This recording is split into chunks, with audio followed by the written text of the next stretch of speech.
제 네, 좀 팔로업 영상이라고 보시면 돼요. 제가 이전에 뭐 한전 뭐 이런 얘기 좀 해서 해가지고 제가 최근 한 달 됐나요? 한 2주 전에 이제 주식을 샀어요.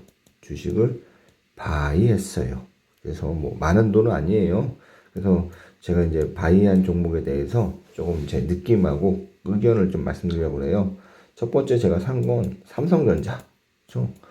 그다음에 두 번째 산 거 컴투스 그렇게 좋다고 말했는데 안 사면 안 되죠. 세 번째는 HMM. 이건 제 좀 실수였어요. 네 번째는 대신증권 우선주 샀어요. 얘는 이제 왜 샀냐면 뭐 주가 차익을 보고 산 건 아니고요. 배당금을 좀 많이 줘가지고 물론 이제 증권사가 결산이 3월 말인가 그러니까 아직 좀 시간이 있긴 한데 뭐 배당금이나 좀 받아볼까 해서 그냥 아무 생각 없이 그냥 산 거예요. 그래서 컴투스는 뭐 말 그대로 한 15만 원까지 왔다 갔다 할 거니까 한번 사보지 뭐 이런 생각으로 산 거예요. 그래서 좀 볼게요. 삼성전자를 사고 나서 약간 좀 후회를 좀 많이 했어요. 자, 삼성전자 볼까요? 지금 되게 많이 떨어졌어요. 제가 산 금액보다 많이 떨어졌어요. 저는 6만 원 밑으로 샀어요. 6만 원 밑으로. 그래도 손실을 보고 있어요. 삼성전자 보시면 우리 VR 지수가 61이에요. 보통 이 지수가요 75 미치잖아요.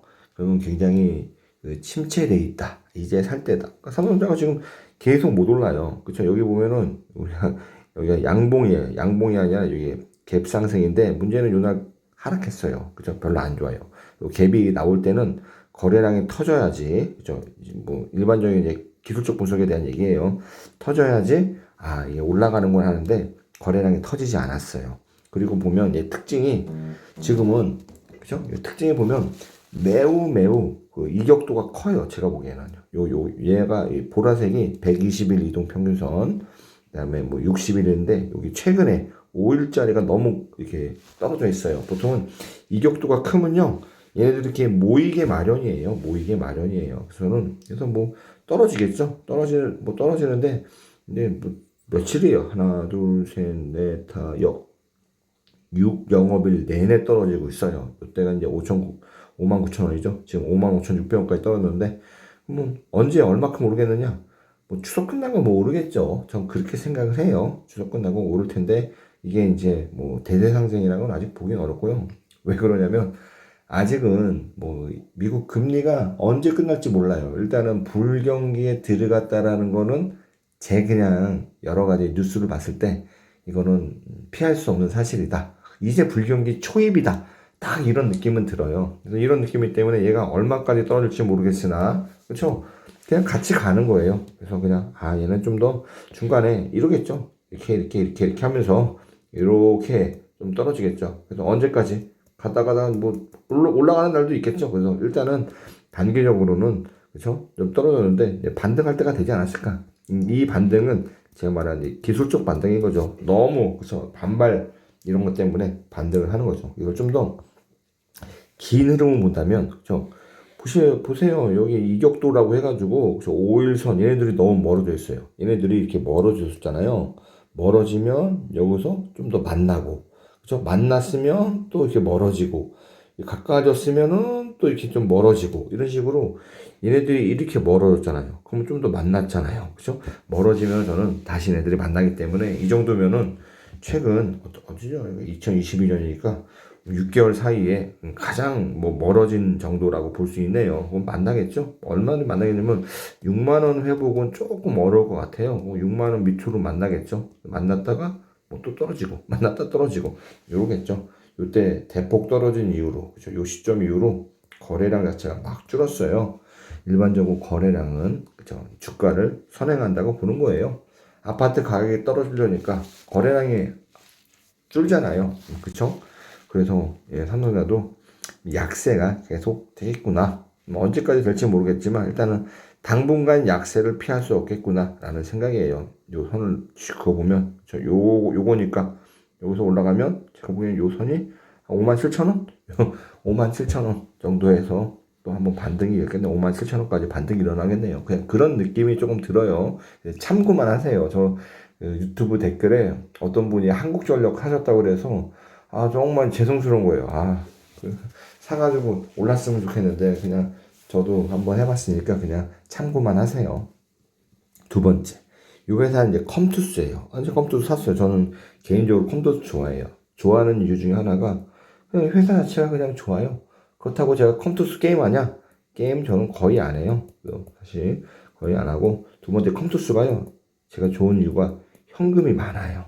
현금은 언제 힘이 되냐? 불황의 힘이 되는 거죠. 말씀드렸다시피 이제 불황 왔어요. 그러면은 현금 많은 기업들이 아마 저는 각광받을 것 같아요. 그 얘기는 뭐 현금 많은 기업이 주가가 오른다는 게 아니라 상대적으로, 예를 들어 코스피가 예를 들어 10% 하락했어요. 현금 많은 애들을, 현금 부자들은 그러면 오를 거냐? 오른다기보다 얘도 하락하겠죠. 그럼 얘는 마이너스 5%뭐 이런 느낌으로요. 덜 하락하겠죠. 그래서 현금이 많아요. 그래서 불황에 강할 것 같은 생각이 들어요. 그리고 세 번째는 뭐 단기적으로 접근하는 거예요. 단기 접근. 그렇죠? 얘를 뭐 되게 오랫동안, 이 단기라는 게 저도 뭐 연말까지 가져갈지 아직은 생각이 없어요. 일단은 보면은, 그렇죠? 쭉 올랐어요. 그래서 얘는 사가지고 돈을 좀 벌었어요. 그렇죠? 얘는 사가지고 좀 벌었어요. 그래서 며칠에요. 어쨌거나 쭉 올랐어요. 그렇죠? 그리고 VR 지수 있잖아요. 평균이 150이에요. 그래서 150보다 미치면 좀 거래나 이런 것들이 침체돼 있다. 150보다 위면은 좀 활발하다. 요 금액이 450보다 크잖아요. 과열이다. 완전 과열. 75보다 낮으면 완전 침체.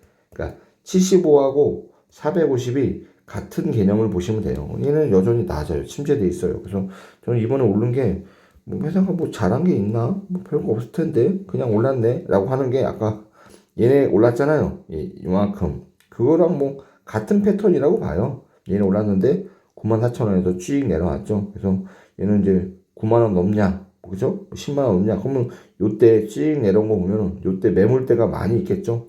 그럼 이거 넘어가면은 뭐 올라가는데, 뭐 넘어갈지 안 넘어갈지 제가 어떻게 알겠습니까? 그냥 얘는 9만원쯤에 또 지지부진할 수도 있겠구나. 그냥 그 정도 그냥 느낌만 가져가는 거죠. 그리고 얘도 이격도가 커요. 그쵸? 물론 요때 이격도보다는 줄긴 했지만요. 그래도 여전히 크다고 하는데, 이격도 보려면 이렇게 짧게 보면 안 되죠. 좀 긴 흐름으로 봐야 되니까. 이렇게 보니까 이격도가 별로 안 크네요. 근데 모이고 있어요. 그쵸? 모이고 있죠. 얘네가 모여요. 여기서 모이고 여기서 모이고 이렇게 이제 모이고 있는 거죠. 이격도가 줄어드니까. 이격도가 컸잖아요. 이격도가. 그러니까 모이면은 한 9만 원쯤에 모이겠죠. 9만 원에서 다시 뭐 떨어지냐, 하락하냐. 근데 저 같으면 이게 하라면 저는 그냥 여기에 베팅을 하고 싶어요. 여기 베팅한다고 제가 팔 거냐? 별로. 아직은 그냥 팔 생각이 없어요. 산지 얼마 안 됐기 때문에요. 그래가지고 그냥 뭐 큰 돈도 아니라서 그냥 아침에 눈 뜨면 주식 보는 재미가 있어요. 오늘 올랐네? 오늘 떨어졌네? 궁금해가지고 그래서 산 거기 때문에 저는 그래서 뭐 9만 원에 아직은 팔 생각이 없어요. 얘네들은 어디까지냐? 뭐 쭉 떨어지겠네요. 여기서 계속. 어떻게 보면은 두 개 봉우리가 있잖아요. 여기 지금 못 넘었잖아요. 그러면 세 번째도 못 넘으면 떨어지는 거죠. 그러니까 9만 원 돌파하면 날아갈 수도 있겠지만 9만 원 못 돌파하면 떨어지겠는데, 제가 보기에는 왜 9만 원을 못 돌파할 것 같냐? 지금 불경기인데 이렇게 오르는 회사들이 얼마나 되겠어요. 그렇죠? 뭐 그냥 그런 느낌으로 가는 거예요. 자, 그다음에도 보겠습니다. HMM. 저는 이거는 너무 모르고 샀어요. 제가 산 이유가 일단은 보면 HMM은 최근에 너무 많이 떨었어요. 며칠이에요. 그죠? 오늘 좀 올랐고, 하나, 둘, 셋, 넷, 다섯, 여섯, 일곱, 여덟. 거의 2주 동안에, 그쵸? 10번 가까이 떨어진 거예요. 그리고 얘는 보시면, 물론 아직 그렇게 침체는 아니에요. 97이니까요. 여전히 많이 떨어졌어요. 그래서 오늘 2만원으로 끝나긴 했는데, 기분이 안 좋진 않아요. 그냥, 그런가 보다 했어요. 그러면 제가 왜 이걸 사게 됐냐? 그쵸? 제대로 조사 안 하고 샀어요. 뭐냐면, 네이버 보니까 업종 퍼가, 그죠? 1.14예요. 그래서 해운업이 이렇게 나죠? 근데 얘는 퍼가 0.8이에요. 야, 일반적인 은행도 아니고 이 퍼가 0.8이 도대체 이런 회사가 있어? 그쵸? EPS가 물론 이게 뭐 작년 거겠죠? BPS 35,000원인데 보면 EPS가 뭐 1년 돈 번 거 가지면 1년 주가가 되는 거예요. 야, 세상에 이렇게 제가 지금 올린 게 나와요. 그죠? 이렇게 그냥 이런 데가 어딨냐? 또 보니까 물론 신용등급은 너무 안 좋아요. 비비인데 그래서 제가 왜 이걸 봤냐면 요걸 보고 야 너무 저평가인데 보통 일반적으로 해운 기업이요 이렇게 해운 기업이 우리가 이제 경기를 많이 타잖아요. 이럴 때는요 퍼가 매우 높을 때 매입을 하고 퍼가 매우 낮을 때 매도를 해요. 요거는 이제 일반적인 이제 경기가 심한 기업들한테 좀 적용되는 건데 해도 너무 낮네 해가지고 그냥 조금 사봤어요. 아니나 다를까 계속 떨어지고 있어요. 왜 샀냐면 올해 같은 경우에 연말에 얘네 매출액이 18조래요. 얘네 이익이 저 깜짝 놀랐어요. 13조인데 이익이 7,300조예요. 무슨 뭐 그죠? 말도 안 돼. 이런 느낌이 들었어요. 올해 또 18조인데 당기 순이익이 10조래요.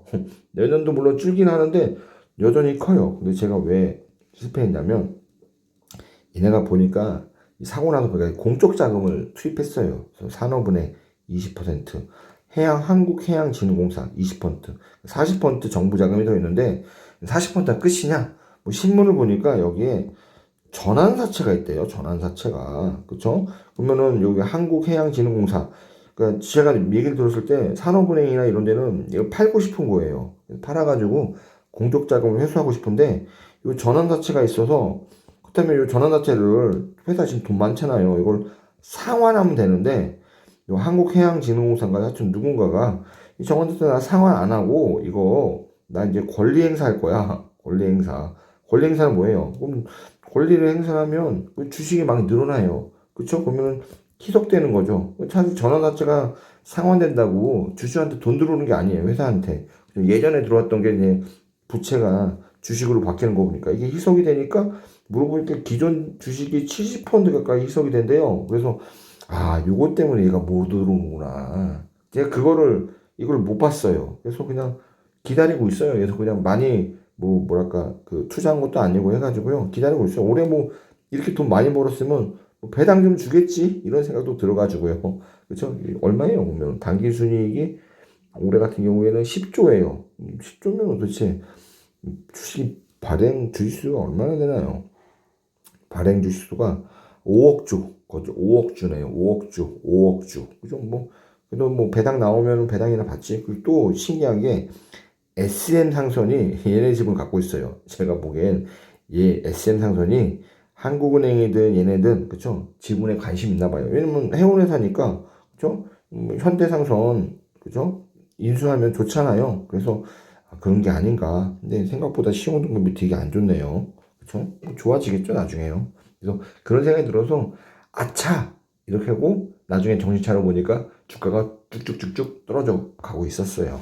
얘 보시면 장기적으로 언제인지 모르겠지만 얘도 뭐 그렇게 이거 봤을 땐 침체한 건 아니에요. 근데 최근에 너무 떨어졌어요. 2만 원. 그렇죠. 얘도 이제 모이겠죠. 기술적 반등이죠. 얘도 기술적 반등. 기술적 반등하고 또 뭐 좋은 점이 얘는 이제 좋은 거와 안 좋은 게 같이 있죠. 전 번째는 이제 US 달러 있잖아요. 1달러하고 코리아 원. 이게 지금 1380원 넘었어요.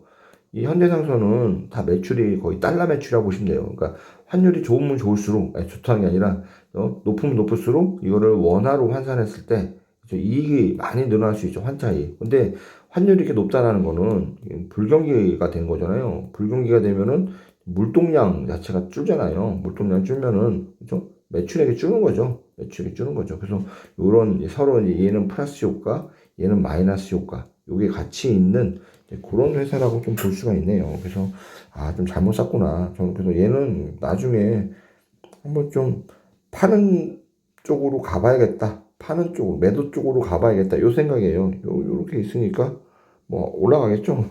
요 상태니까요. 떨어진다면 한 18,000원까지 떨어졌다가 다시 올라가면 요 정도까지 올라간다면 한 22,000원까지 올라갈 수 있으니까 뭐좀 기다려보지. 뭐 이런 딱 생각이에요. 자, 이건 한국전력. 그죠? 제가 이제 한국전력 그 동영상을 올리고 나서요. 제 친구한테 전화가 온 거예요. 친구 전화가. 야, 나 지금 다 몰빵하면 되냐? 막 그러는 거예요. 이때가 그죠? 동영상 올리고 얼마 안 됐어요. 지금 몰빵하면. 왜냐면 자기가 들어도 제 말이 맞는 것 같거든요. 그래서 제가 뭐라고 했냐면 나도 몰라. 이게 그냥 그렇다는 얘기지. 그럼 지금 할지, 한 달 후에 할지, 나도 이건 몰라. 그래서 제가 얘한테 얘기한 게, 야, 좀만 더 기다려. 조금만 더 떨어질 수도 있으니까, 뭐 급하냐. 조금만 더 지켜봐. 이렇게 얘기를 했어요. 그때 시점이 아마 요 시점이었던 것 같아요. 그래서 좀만 더 지켜보니까 계속 떨어졌네요. 얘는 이제 이격도가 점점 커지고 있죠. 그쵸? 제가 보기에는 한국전력은 뭐 정부가 정권이 바뀌었으면 뭐 원전이다 뭐다 뭐 전기요금도 올리겠다 뭐 이런 게 있어야 되는데 지금 불경기잖아요. 그렇죠? 물가 다 올라가고 있어요. 근데 전기요금만 지금 제자리예요. 그러니까 굉장히 적자가 더 심해지는 거 아니냐 뭐 그런 얘기도 있어가지고 얘는 더 떨어지는 것 같아요. 얘도 물론 75 수준이면은 그렇죠? 왜 숫자가 여기 안 나왔는지 모르겠어요. 어떠거나 보면 75 수준이에요. 거의 뭐 주가가 심리가 굉장히 바닥인 거죠. 도대체 얼마 동안 떨어진 거예요, 이쪽이요. 그렇죠? 22,000원 하다가 하루에 50원, 100원씩 야금야금 계속 떨어진 거죠. 그렇죠?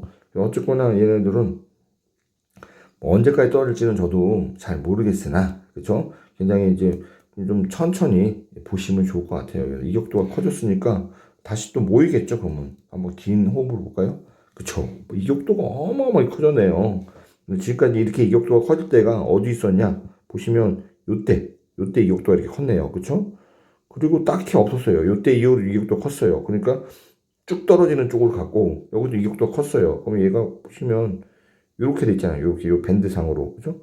저 보면 얘 떨어질 만큼 떨어졌겠네요. 뭐 조금 오를 수도 있겠네요. 이런 오른다는 거 우리가 이제 기술적 반등인 거죠. 대대상승이라고 보다 기술적 반등. 그래서 얘는 정말 긴 호흡으로 보셔야 돼요. 그래서 저는 한국전력을 살려고 하는데 아직 안 산 이유가 있어요. 첫 번째, 적자예요. 그러니까 배당 안 줘요. 그래서 뭐 배당도 안 주는데 그렇죠? 지금 배당 줘봐요. 욕 먹죠. 배당도 안 주는데 뭐 연말까지 금방 남았는데 좀 기다리지 이런 거고요. 그 다음에 언제까지 떨어질지 아직까지 모르겠어요. 언제까지. 사실 안 산 이유의 제일 큰 건 이거예요. 배당. 그래서 배당이라도 주면 지금이라도 들고 있을 텐데 배당도 안 주는데 그러면 주가 차익이라도 얻어야 되는데 뭐 좀 더 기다려보지. 그다음 제 마음이 좀 얘를 봤을 때는 하나도 안 급했어요. 그래서 제가 아직은 안 사고 그냥 지켜만 보고 있는 그런 종목이에요. 그리고 또 뭐 샀냐면 대신증권 우선주잖아요. 보니까 연말 배당 오는데 그래서 대신증권을 잘못 산 것 같아요. 왜냐면 대부분 금융회사의 회계연도가 4월 1일부터 그 다음에 3월 31일까지예요. 그러니까 전 12월인 줄 알고 아무 생각 없이 그죠? 12월 한 30일이 아니라 뭐 마지막 거래 있을까 아니에요. 뭐 12월 28일 혹은 27일 요때 들고 있으면 배당 받을 수 있겠네라고 했는데 또 배당도 많이 줘요. 그래가지고 샀어요. 그래서 얘는 사실 주가에는 전혀 관심 없어요. 하루에도 뭐 뭐랄까 그 주식에 대해서 뭐 주가 오르는 것도 거의 없고요. 우선 이제 거래량도 없고요. 근데 심리는 엄청 안 좋네요. 그렇죠? 제가 사고 나서 쭉쭉 떨어지고 있었어요. 근데 별로 손해는 안 봤어요. 떨어지긴 했지만 그렇다고 제가 산 금액보다 많이 떨어졌냐? 별로 그러진 않아요. 그래서 왜 그러냐면 얘 작년에 1,400원 줬어. 1,400원. 그러니까 14,000원 정도면 1,400원이면 10%네. 뭐 지금이 금리가 뭐 지금도 여전히 낮지만 거기다가 우리가 배당 빼면 14% 10 아이고 여기가 왜 이런지 모르겠네. 14% 배당에 대한 소득세 그죠? 배당 소득세를 원천 징수하고 여기에 14% 1.4%죠. 지방세 그러니까 총 15.4% 세금이니까 1,400원 받아도 그러니까 10%라도 여기 빼면 80한 6% 85% 아니 84%잖아요. 8.4. 야, 요즘 같은 세대에 8.4% 이렇게 주는 데가 어디 있어? 얘는 그냥 꾸준하게 배당만 먹어야겠다. 이런 생각으로 사실 갔었어요. 보면 그것도 대신증권으로 되게 오랜만에 봤는데, 야, 얘 분기에 900억씩 이렇게 버는 데였어? 야, 이렇게 돈을 잘 버는 거였어? 제가 그냥 기억하는 대신증권은 영업이익이 1년에 한 1,000억? 뭐 이 정도 생각했는데, 보니까 돈도 잘 벌어요. 그래서 생각보다. 그래가지고, 그래? 그럼 들고 있지. 뭐 이런 생각으로 좀 바뀌어가지고, 제가 이제 들고 있는 거였습니다. 그래서 현재 그래서 수익률은 일단 마이너스, 저 마이너스의 수익률을 갖고 있고 이 마이너스 수익률의 결정적인 이유는 삼성전자죠. 삼성전자가 주가가 너무 떨어져 가지고 이렇게 생각됩니다. 또 계속 제가 혹시나 중간중간에 뭐 종목을 바꾸거나 팔게 되면 또 한번 올려보겠습니다. 감사합니다.